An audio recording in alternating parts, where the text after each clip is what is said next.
MCh నుంచి జీహెచ్ఎంసీగా మారి ప్రస్తుతం హైదరాబాద్ తన పరిధిని మరింత విస్తరించుకుంది. ఔటర్ రింగ్ రోడ్లోని మున్సిపాలిటీలు, కార్పొరేషన్లను విలీనం చేసింది ప్రభుత్వం. పరిధి పెరగడం వరకు బాగానే ఉన్న సమస్యల పరిష్కారంపై ప్రభుత్వం నుంచి ఎలాంటి క్లారిటీ లేదన్నారు ఫోరం ఫర్ గుడ్ గవర్నెన్స్ అధ్యక్షుడు పద్మనాభరెడ్డి. ప్రజలకు ప్రభుత్వం క్లారిటీ ఇవ్వాల్సిన అవసరం ఉందంటున్న పద్మనాభరెడ్డితో మా ప్రతినిధి RK face to face. GHMC తన పరిధిని విస్తరించుకుంది.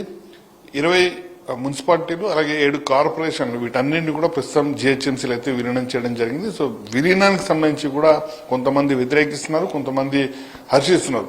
దీనికి సంబంధించి కూడా ఫోరం ఫర్ గుడ్ గవర్నెన్స్ అధ్యక్షుడు పద్మనాభరెడ్డి గారు ఉన్నారు. ఆయన అడిగి ఆయన అభిప్రాయాలు తెలుసుకున్నాం. సార్, ఏంటి ప్రధానంగా విలీనం పైన మీ అభిప్రాయం ఏంటి?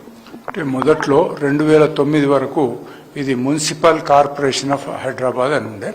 2009లో చుట్టుపక్కల శివారు మున్సిపాలిటీస్ను, గ్రామ పంచాయతీలను కూడా కలుపుకొని గ్రేటర్ హైదరాబాద్ మున్సిపల్ కార్పొరేషన్ అని చేయడం జరిగింది. అది ఇప్పుడు ప్రస్తుతానికి 650 స్క్వేర్ కిలోమీటర్లు ఉండే. అయితే ఎప్పుడైతే విస్తరించినారో 2009 నుంచి సరి అయిన పౌర సేవలు అందలేదు. ఇప్పటికీ ఇంకా చాలా వాళ్ళ లోపల మంచినీటి కొరత ఉంది, డ్రైనేజీ ప్రాబ్లమ్స్ ఉన్నాయి. మొన్నటికి మనం చూసినాము, జూబ్లీ హిల్స్లో బై ఎలక్షన్లో ముఖ్యమైన సమస్య ఏంటంటే డ్రైనేజ్ ప్రాబ్లం. అంటే విస్తరించిన తర్వాత అంతగా కాన్సన్ట్రేట్ చేయలేదు ప్రభుత్వం కూడా. నామకే వాస్తే GHMC greater Hyderabad municipal corporation అన్నారు, కానీ డబ్బులు ఇవ్వలే. ఇప్పుడు మున్సిపల్ జిహెచ్ఎంసీ బడ్జెట్ 7 నుంచి 8 వేల కోట్లు ఉంది సాలిన. అదే బాంబే మున్సిపల్ కార్పొరేషన్ది 50,000 కోట్ల ఉంది. అక్కడ ప్రభుత్వం కూడా హెల్ప్ చేస్తుంది, రకరకాల ఇండస్ట్రీస్ ఉన్నాయి, దాంతో కూడా ట్యాక్సెస్ వస్తూ ఉన్నాయి. సో ఇప్పుడు ఇక్కడ కావాల్సింది ఏంటంటే ఉన్నదాన్ని సరి చేసుకుంటే బాగుండేది. కానీ కొన్ని ప్రాంతాల లోపల ఔటర్ రింగ్ రోడ్ నుంచి జిహెచ్ఎంసీ పరిధి మధ్యలో ఉన్నటువంటి గ్రామాలు కానీ మున్సిపాలిటీస్ కానీ అంతగా అభివృద్ధి చెందలేదు. డ్రైనేజ్ వ్యవస్థ బాగలేదు, రోడ్లు కూడా బాగలేవు అని ఉద్దేశంతో దీంట్లో కలుపుదాము, కలిపినట్టయితే బాగుపడతారని అనుకున్నారు. బట్ అది ఉన్నదాన్నే సరిగ్గా మనం డెవలప్ చేయకపోతున్నాం. ఇంకా కొత్తది వచ్చిన తర్వాత ప్రభుత్వం ఫండ్స్ ఇస్తే తప్ప దీంట్లో మనం ఏమీ చేయగలిగింది లేదు. నామకే వాస్తే ఇండియాలో హైయెస్ట్, ప్రపంచంలోనే పెద్ద మున్సిపాలిటీ. ఇండియాలో ఇప్పుడు పెద్ద పెద్ద మున్సిపాలిటీస్ ఢిల్లీ, బాంబే కంటే ఎక్కువ. ఇప్పుడు కొత్తగా కలిపిన తర్వాత దీని విస్తీర్ణము 2300 నుంచి 2500 స్క్వేర్ కిలోమీటర్లు అవుతుందన్నారు. అంటే 4 ఇంతలు పెరుగుతుంది.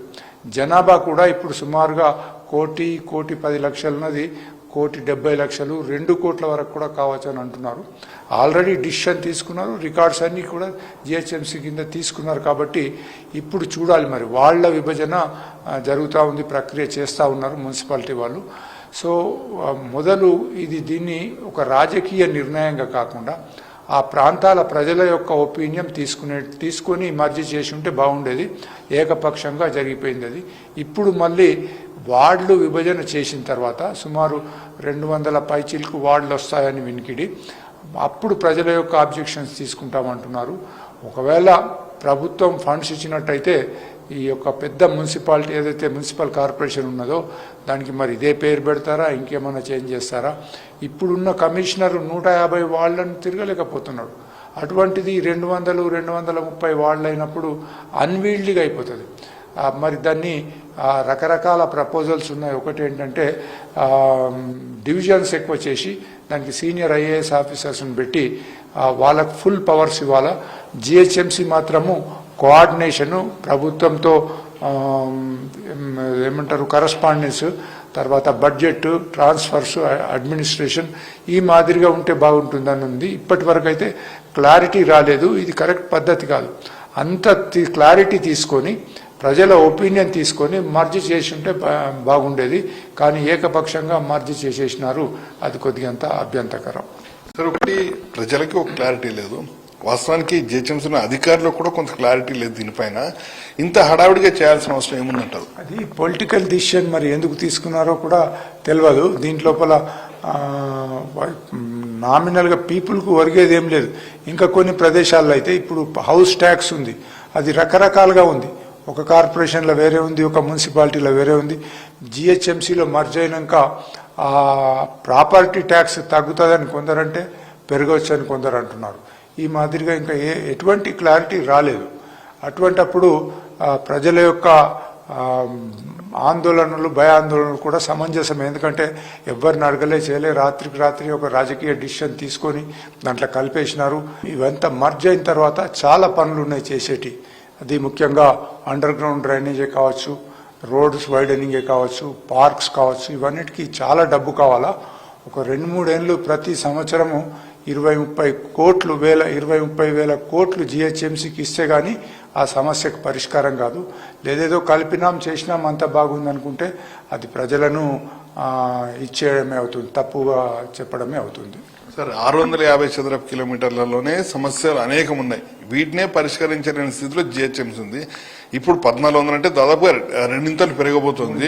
అదే సార్ 2700 దాకా అవుతుంది. కాబట్టి ఇలాంటి పరిస్థితుల్లో ఇంత లాంగ్ వెళ్లాలన్నా కూడా కష్టం. దీన్ని 2 కార్పొరేషన్కి చేస్తే బాగుంటుంది అంటారా?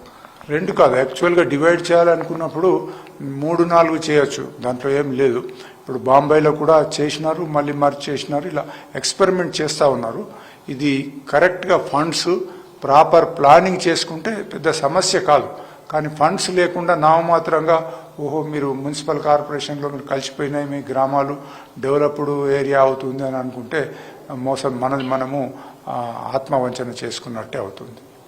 చాలా మంది ప్రజల వద్దకు వెళ్ళి వాళ్ళు ఫీడ్బ్యాక్ తీసుకునే క్రమంలో వాళ్ళు అంటున్నమాట ట్యాక్స్ పెరుగుతుంది అంటున్నారు. అది ఎంతవరకు వాస్తవం? అదే సమయంలో ఇప్పటికే ఇన్ని సమస్యలనే జిహెచ్ఎంసీనే వాళ్ళ సమస్యలు తీర్చుకోలేని సిచ్యువేషన్ మా దగ్గర తీరుస్తుందా అనే కొన్ని అనుమానాలు అయితే వాళ్ళు ప్రశ్నిస్తున్న పరిస్థితి. ఒక ఐఏఎస్ అధికారి పూర్తి స్థాయిలో బాధ్యత ఉన్నప్పుడు నిర్వహించే అవకాశం ఉంటుంది. ఒక ఐఏఎస్ వీటన్నింటిని కూడా సాధ్యపడే అవకాశం ఉందంటారా?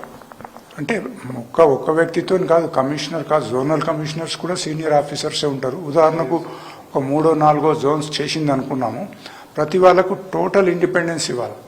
చిన్న ఇంటి పర్మిషన్ కూడా మళ్ళీ హెడ్ ఆఫీస్కి రావడము, ఇట్లా చిన్న చిన్న పనులకి ఇక్కడికి రావాల్సిన పని లేదు. అక్కడనే సమస్యలు తీరిపోయినట్టయితే డీసెంట్రలైజేషన్ బాగానే ఉంటుంది. కానీ మెయిన్ కావాల్సింది ఇక్కడ డబ్బు. ఏరియాస్ ఏదైతే డెవలప్ కాలేదో, ఎప్పుడైతే ఇది డెవలప్ కాలేదు దీంట్లో జిహెచ్ఎంసీలో కలిపితే డెవలప్ అవుతుంది అంటున్నారు కదా, అదంతా వట్టి మాట. కలిపినంత మాత్రాన డెవలప్ కాదు. డెవలప్ ఎప్పుడవుతుందంటే ప్రాపర్ ప్లానింగ్ ఉండాలా, ఫండ్స్ ఉండాలా, చక్కగా పనులు చేసినట్టయితే డెవలప్ అవుతుంది. లేనట్టయితే ఏదో కొద్దిగా రియల్ ఎస్టేట్ పెరిగితే పెరగచ్చు, ఎందుకంటే మున్సిపల్ కార్పొరేషన్లో ఉన్నదని. ఇక హౌస్ ట్యాక్సెస్ కూడా దాంట్లో క్లారిటీ ఇంకా రాలేదు. ఎందుకంటే ఇప్పుడు కలిపేబోయే 27 మున్సిపాలిటీస్ మున్సిపల్ కార్పొరేషన్లో ఒక యూనిఫామ్ ట్యాక్స్ లేదు, ప్రాపర్టీ ట్యాక్స్. ఆ ఏరియాని బట్టి దాని యొక్క కన్స్ట్రక్షన్ కాస్టు, ల్యాండ్ కాస్టు అదంతా చేసి ఒక ఫార్ములా ఉంటుంది, అలా చేస్తారు. డిఫరెంట్గా ఉంది స్క్వేర్ ఫీట్ కింద అని. మరి దీన్ని ఎప్పుడైతే కలిపినారో మొత్తం సిటీకి యూనిఫామ్గా ట్యాక్సెస్ పెడతారా, లేకుంటే రెంటల్ వాల్యూ హై జోన్లో ఉన్నట్టు వీటికి, కోర్ ఏరియాలో ఉన్న వీటికి వేరే ట్యాక్స్, అవుట్ పెరిఫరీలో ఉన్న వాటికి వేరే ట్యాక్స్ తీసుకుంటారా? అది ఇంకా వాళ్ళు క్లారిఫై చేసి ప్రజలకు చెప్పాలి. లేనట్టయితే మీరు అన్నట్టుగా కొంతమందికి ఇది అపోహ ఉంటుంది, అయ్యో మేము ఇప్పుడు ఉన్నదానికంటే ఎక్కువ ట్యాక్స్ కట్టాల్సి వస్తుందేమో, మాకు ఫెసిలిటీస్ అయితే లేవు కానీ ఉత్తపుణ్యాన ట్యాక్సులు పెంచుకుంటా పోతున్నారన్న సమస్య రావచ్చు. సార్ ఇంకోటి, ఇప్పుడు సర్కిల్ విషయంలో చాలా కన్ఫ్యూజన్ ఉంది. ఇప్పుడు ఉన్న 150 డివిజన్లకే సరైన ప్రాపర్ ప్లానింగ్ లేదు అనేది చాలా రోజులుగా రాజకీయ నాయకులే చెప్తున్నమాట. ఇప్పుడు ఒక అవకాశం వచ్చింది కాబట్టి దీన్ని విభజిస్తే ఎలా బాగుంటుందంట, ఎలా విభజిస్తే బాగుంటుందంట? అంటే ఇప్పుడున్న 150 సర్కిళ్లలో ప్రాబ్లం ఏంటంటే మంచి కార్పొరేటర్స్ని ఎన్నుకోలేదు. గత 4.5 సంవత్సరాలుగా జిహెచ్ఎంసీ మీటింగ్స్ అయితే లుల్లి గడబడ్ 3 పార్టీలు, రాజకీయ పార్టీలు ఒకళ్ళ మీద ఒకళ్ళు దూషణలు చేసుకోవడము, ఒక 2 అవర్స్ లోపల అడ్జర్న్మెంట్. అంటే నేను ఒక జిహెచ్ఎంసీ మీద నాకు గౌరవం ఉంది, కానీ అక్కడ జరిగే మీటింగ్లు మాత్రము చేపల మార్కెట్ తిరిగా ఉన్నాయి. ఎన్నడూ కూడా ప్రజా సమస్యలను వాళ్ళు డిస్కస్ చేయలేదు. ఏదో పెట్టుకొని రావడము, అక్కడ గడబడి చేయడము, అడ్జర్న్మెంట్ కావడం. ఈ 4.5 సంవత్సరాల్లో జిహెచ్ఎంసీ ప్రజలకు చేసింది పెద్ద గుండు సున్నా. వాళ్ళది కూడా తప్పు కాదు. చాలామంది కార్పొరేటర్స్ ఎడ్యుకేటెడ్ ఉన్నారు, సేవ చేద్దామని వచ్చినారు, కానీ బడ్జెట్ లేదు. ప్రభుత్వము ఉచితాల పేరు మీద బడ్జెట్ అంతా బయటకు పంపింది, కానీ హైదరాబాద్ నగరంలో వచ్చే ఆదాయము సుమారుగా రాష్ట్ర ఆదాయం లోపల మోర్ దెన్ 50% ఉన్న జిహెచ్ఎంసీకి ఒక పైసా ఇవ్వలేదు. అట్లని చెప్పి హైదరాబాద్ డెవలప్ కాలేదని కాదు, అక్కడక్కడ ఫ్లైఓవర్స్ కట్టినారు, ఫెసిలిటీస్ ఇచ్చినారు, మెట్రో వచ్చింది, ఈ మాదిరిగా జరిగింది.